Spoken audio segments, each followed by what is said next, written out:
these days, right? It's gonna rain, whatever. Yeah. You're gonna get this feeling of like whatever it is, but what you do with that is that's your free will. You know, you can go out in the rain, or you can stay inside everyone's it's raining, or you can go outside and run around and do all sorts of things. Enjoy it because nobody's gonna be there. You know, it's raining, so you can. It's just all about the perception, I guess. I love the rain. I prefer the rain. Yeah, well, that's what living why I here in moved to California LA. did to me. It makes you love the rain, miss it so much. But I go somewhere like we're both from the Midwest, so it's like I go back there in the months of February, March, and April, and it's like that thick gray, like shitty. I love that. I honestly... I do, but I get sick of it when I'm there. But when I come here, it's refreshing to have the sun. But then you get sick of the sun because it's so much sun sometimes. Yeah, that's what I'm still trying to like. I used to always hate going. I gotta like come to terms with the sun because it's obviously sustains life or whatever. But I guess. I remember That's just like really not liking it, and it's still hard for me to be in.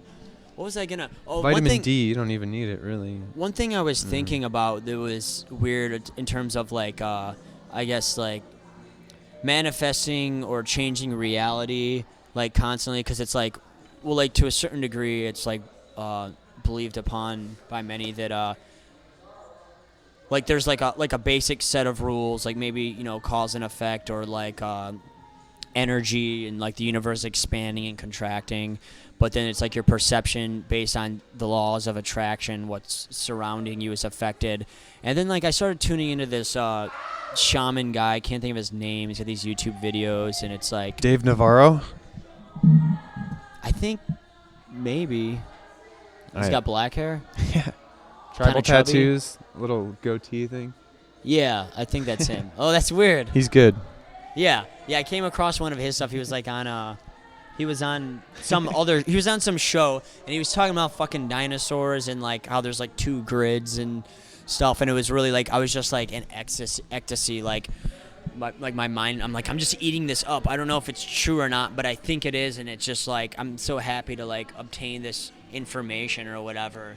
Wait, was he talking about dinosaurs and like? Well, he was talking about. Well, I'm probably thinking of 2 videos. But one of them, the thing about the dinosaurs was just because I think it's kind of stupid how he calls like our bodies like flesh suit technology, where it's like they're still bodies, they're still organic and natural to a degree. I mean, overall, right? I don't know, and that's like a weird thing. Pretty practical. I mean, but he was these opposable thumbs are pretty handy. Yeah, I mean they're composed of energy, so if everything's just energy anyway. And energy can't be created or destroyed. Right. So sometimes I wonder, like... That's a good argument for reincarnation, I guess. But he was talking about there being, like, 2 grids or something of, like, in, like, this system that's, like, people or reptilians or whatever that are, like, fucking everything up, like, close, like, a circuit, and that there's, like, a new one that was started for people on, like, a positive. And I remember, like, I used to have this agenda to destroy the universe. Like, it was, like, my sincere cause from being wrapped up in the ego of mental emotional distress, and I thought we were actually erasing the universe somehow, even though I was currently existing. And so I wonder sometimes like how far or to what degree of perception, because it's like, what if all this, like the way we perceive how things work or how it should be, that's just like another version of ourselves or a separate part of ourselves, if you want to get spooky with it, somebody controlling all of that. Or well, there's like when you start reading things about quantum stuff in multiple dimensions, it gets really weird. You start thinking like that, because then it's just like the sort of stuff that I can kind of get theoretically a little bit, but it's hard to really comprehend. Just talking about alternate dimensions, and just there's a lot of talk these days about the singularity and how that. I mean, it's kind of hard. It's completely insane to think about that. How we've, I mean, there's a lot of history that we, of course, don't remember. Yeah. But like in the last, say 2,000 years, I always like to look at it like a pyramid, right? You have like the Iron Age, the Bronze Age, the Industrial Revolution. There's like thousands of years, hundreds of years, and then it kind of, that's what they say the singularity is. It kind of is like we're in the tip top of the pyramid, and it's kind of like maybe it's an hourglass and like shoots back into something. Exactly, but it's like the sign of infinity. It's like I always imagine like they say time's slow, the days are long, everything seems fast. Yeah, that makes sense with the DNA strand, the infinity symbol. It's all the same sort of thing, and there's something there. You know what I mean? It's like you're it's almost like a Matrix sort of thing where you're starting to unravel these things, and you get clues sometimes, but sometimes it feels like your antennas have been snipped off. I'm like, I'm so close. It's like I know it. I remember it. I remember exactly what we're doing here. What were we doing here? I feel like it gets clipped because you get wrapped up in the world, and you realize like the world, like we all collectively have to like evolve with it because we're on a mission. It's like there's something we need to get done, and you can't understand the full mission, or else you'll blow it. It's that sort of thing. It's funny that you said DNA too. I like when I moved to Los Angeles. I mean, that's the infinity. It's the same thing essentially. Yeah, the double helix and infinity. Yeah, I just remember being like really. Everything is like a microcosm, macrocosm kind of. Yeah. I feel like the answers to the whole universe are within the palm of our hands. Maybe we should sing a song. What the hell are they talking about? Anyways, what were you saying?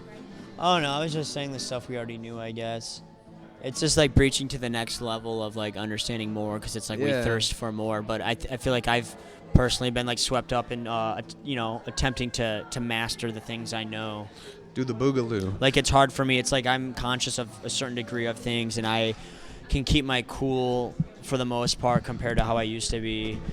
But I feel like I need to be like helping people or something, and I'm not a very good like teacher, or I feel like I even used to be a better listener before, so that's I guess my struggle now. And I feel like maybe if I don't like do that, I won't be able to like gain more insight, or because it becomes selfish. No, I think that's the first step. You're taking a good step here, even just being here right now, having a conversation, because like to me, the purpose of any of this is always to expand one's reality. Yeah. And then the more information you collect, the bigger the world becomes, and the more knowledge you get. And it's like, that's all you can do. I mean, that's why, creating art, that's the whole point of that for me. It's just like, I'm going to make something so I can start a conversation with someone. And they'll be like, hey, come over here. I want to talk to you about this. And here we are. We're talking about it. We're expanding our reality, collecting information.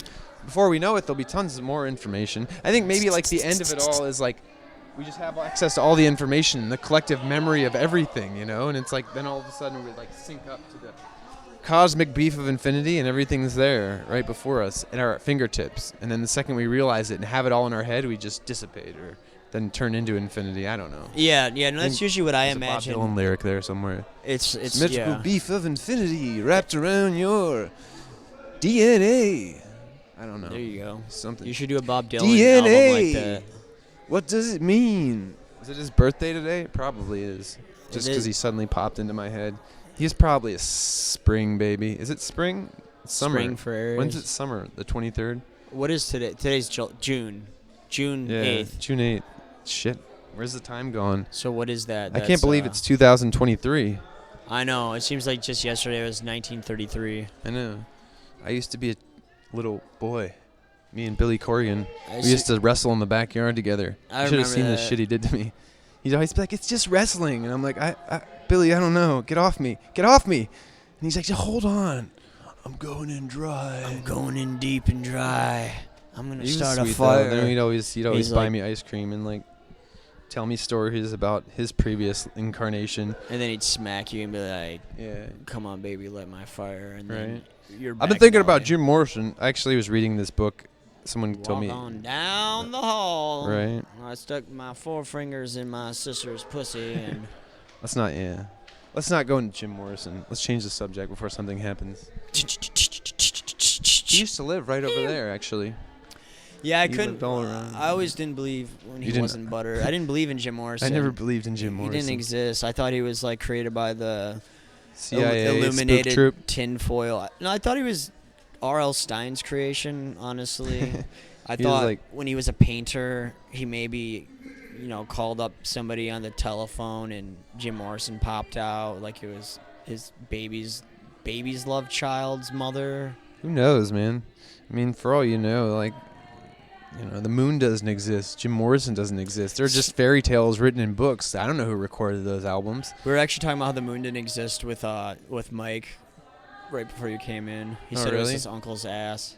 Is it? I don't know. It's possible, One never knows, really. I mean, who knows? That's all you can say. I mean, I've been to the moon, and that's actually where a lot of cats come from, the dark side of the moon. Yeah. People think Pink Floyd Wouldn't that did be it first? Something if the dark side of the moon was just filled with cats? That's crazy. Cat women of the dark side of the moon. You wouldn't be able to hear it, though, would you? The cats in space, from cats from space? What would cats sound like in space? There's no sound in space, is there?